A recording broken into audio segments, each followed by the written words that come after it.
At number 10, Unggoy Manluloko. 9, Baboy and Madumi and Matakaw. 8, Frog and Echosera. 7, Kalapating Mababa ang Lipad and Prostitute. 6, Ahas and Tredor. 5, Kalabaw and Broken English. 4, Tuko and Kapituko sa posisyon. 3, Crab and Crab Mentality. And 2, Tuta and Political Crony. And at number 1, ang nanguna, ang pinaka unfair animal depiction is the buwaya and the congressman or police.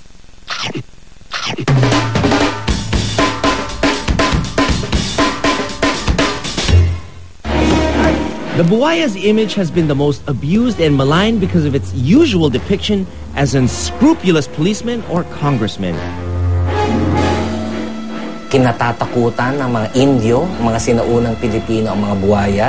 Isa nga sa paraan ng pagsubok, halimbawa sa mga krimen, sinong nagkasala, ay patatawirin ng isang tao para sa ilog na may mga buwaya para masubukan kung siya ay nagsasabi ng totoo o hindi.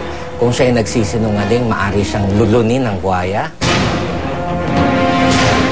First, I'll describe kung bakit gano'n yung buhaya. Na predator siya, ibig sabihin, top of the food chain siya. So, ang kinakain niya, mga malalaking hayop.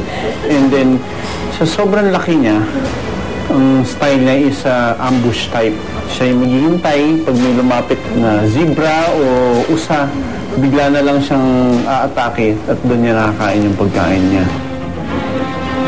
Oo, matakaw ang buhaya. Kung kumain sila, talagang lagok. Kung tao kinain nila, isang buong tao kakainin nila.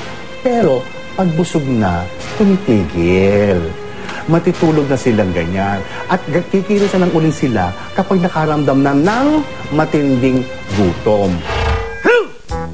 Kawawa naman si Lolong! Nananahimik! Nasisirang reputasyon! That is not amazing! Lolong, I'm with you. Oh, he lost all his Twitter followers. Oh my God. Oh, why do people compare the buwaya to these corrupt politicians and law enforcers? Mga buwaya kayo! May basis naman yun. Hindi naman yun imbe-invento, hindi naman yun hula.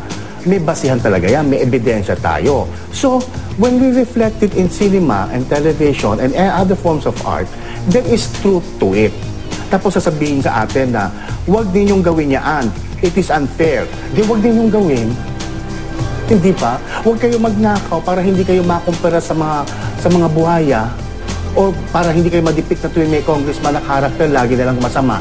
Lagi na lang mandurugas. Pagka may karakter na police, 95% laging humihingi ng lagay, ng potong. Because that is what really happens. We reflect it. Why is it so unfair to the buwaya? Sa palagay ko, unfair sa buwaya. Yung mga tinatawag nating buwaya, halimbawa mga pulis na mga corrupt o kaya mga politiko na mga corrupt, na mga sinasabi nasa Senado, nasa Malacanang, ay palagay ko mas matakaw pa kesa sa mga buwaya. Parang unfair yan kasi yung buhaya, kung ano lang kaya niyang kainin, yun ang kakainin niya. So pagkatapos niya makakain ng zebra, tapatan mo ng zebra ulit yan, hindi niya nakakainin yan. Alright, let's give the floor to Lolong and the other buwaya who suffer from this unfair depiction in the media. Ang pinaka-defender of the animal. Pag kinumpara kami ay mga santo.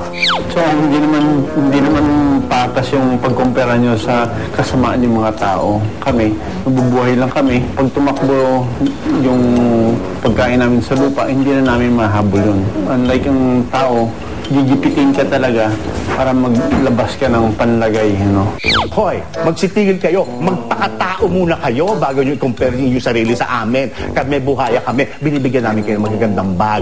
Kayo, anong binibigay nyo sa amin? Konsumisyon.